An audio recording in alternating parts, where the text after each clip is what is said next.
Jharkhand police के मुताबिक रूबिका की लाश के ज्यादातर टुकड़े उस घर से बरामद किए गए हैं जिसका मालिक कोई और नहीं बल्कि दिलदार अंसारी का मामा और साजिश का मास्टरमाइंड मोइनुल अंसारी है।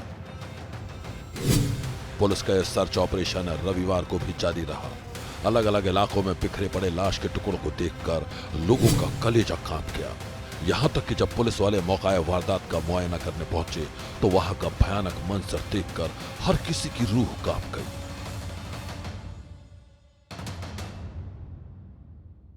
अलग अलग ठिकानों की तलाशी के बाद पुलिस ने रूबिका की 2 कटी हुई उंगलियां और पेट के हिस्से को बरामद कर लिया। हत्यारों ने रूबिका के जिस्म के कुछ टुकड़े एक आंगनबाड़ी केंद्र में छुपा रखे थे। साथ ही पुलिस ने खून से सने कपड़े और रूबिका की चप्पल भी जब्त की है।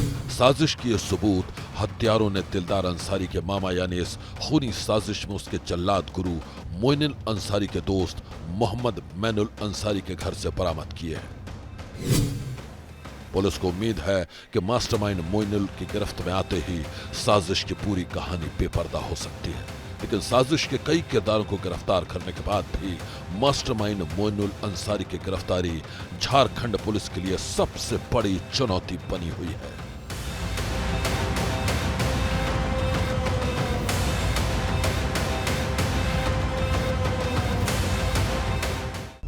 बाईस साल की रूबिका पहाड़न झारखंड के साहिबगंज जिले के रहने वाले दिलदार अंसारी से बेपनाह मोहब्बत करती थी।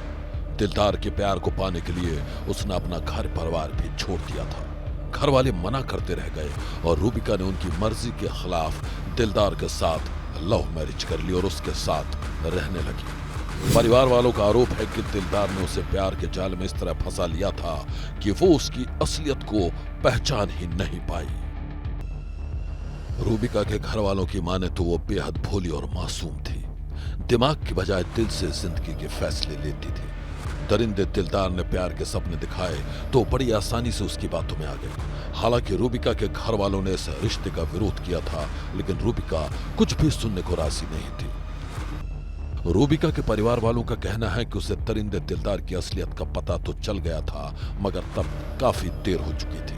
दरअसल लव मैरिज के बाद ही रूबिका को यह एहसास हो गया था कि दिलदार के साथ लव मैरिज करना उसकी जिंदगी की सबसे बड़ी गलती थी।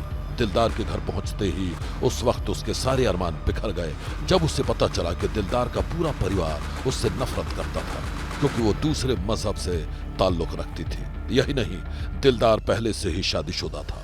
दिलदार और उसकी पहली पत्नी के बीच आए दिन झगड़े होने लगे थे। पूरा परिवार दिलदार की पहली पत्नी के साथ खड़ा था।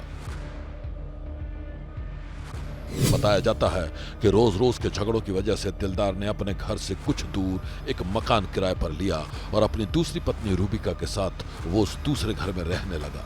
लेकिन रूबिका को इस बात का इल्म नहीं था कि जिस शख्स के साथ वो अपनी नई जिंदगी शुरू करने के सपने देख रही थी, उसी के घर में खौफनाक साजिश रची जा रही थी। ऑलरेडी इसकी पहली पत्नी थी। इसको लेके आपसी फैमिली विवाद चल रहा था। इसी फैमिली विवाद के चलते उसको रूबिका पहाड़ी को इन लोगों ने एक साजिश के तहत उसकी हत्या कर दी और लाश को टुकड़े टुकड़े करके आंगनवाड़ी के जो इसके थाना से 500 गज की दूरी पे है वहाँ पर फेंक दिया गया।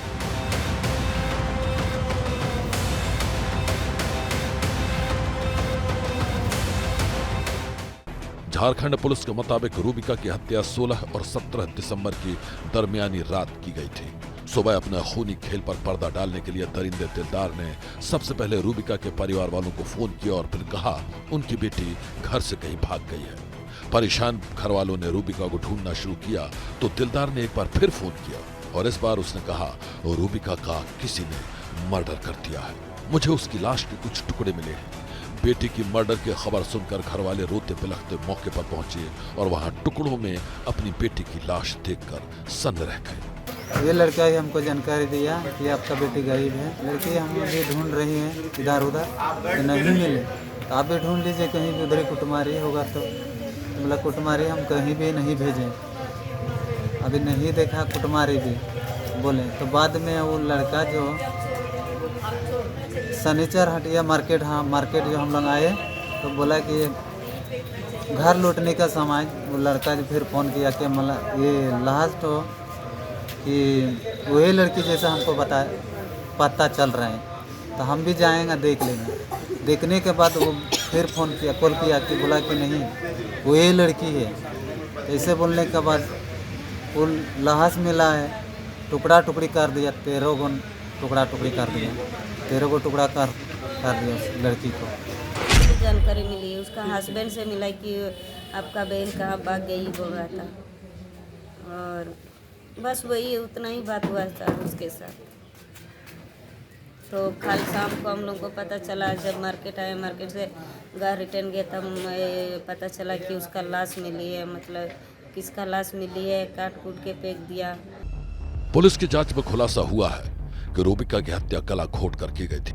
इसके बाद उसने एक इलेक्ट्रिक कटर से रूबिका की लाश के 50 टुकड़े किए। सारे टुकड़ों को अलग अलग पॉलिथीन में पैक किया गया और फिर उन्हें बड़ी चालाकी से अलग अलग जगहों पर ठिकाने लगा दिया गया।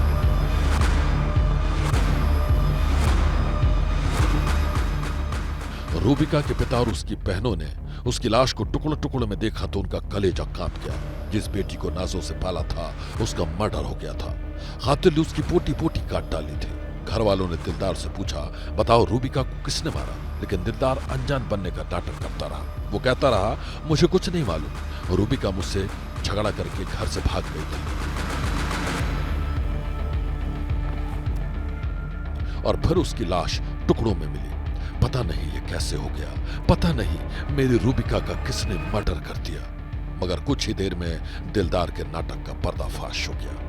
अब यह दरिंदा पुलिस की गिरफ्त में है। रूबिका के घर वाले उसे कड़ी से कड़ी सजा देने की मांग कर रहे हैं। टुकड़ा टुकड़ी कर दिया, वैसा नहीं होना चाहिए।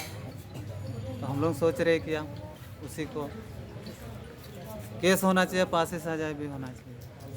इतना हम लोग गरीब आदमी है, इतना तकलीफ है कुछ जिस्म तक के रख लीजिएगा 2 महीना 1 महीना, फिर उसको काट के फेंक दीजिएगा, फिर दूसरा को लगेगा, फिर उसी को काट के दीजिएगा। मेरा बेटी को काट दिया, टुकड़ा कर दिया, तो हम उसको छोड़ेंगे नहीं, उसको फांसी सजा भी होना चाहिए। झारखंड पुलिस दरिंदे दिलदार और उसके परिवार वालों के साथ कई घंटे तक पूछताछ कर चुकी है। पुलिस रूबिका के कटे हुए सिर के बारे में जानना चाहती है, लेकिन ऐसा लगता है कि जब तक मास्टरमाइंड मोइनुल गिरफ्त में नहीं आ जाता, तब तक कटे हुए सिर का राज एक रहस्य बना रहेगा।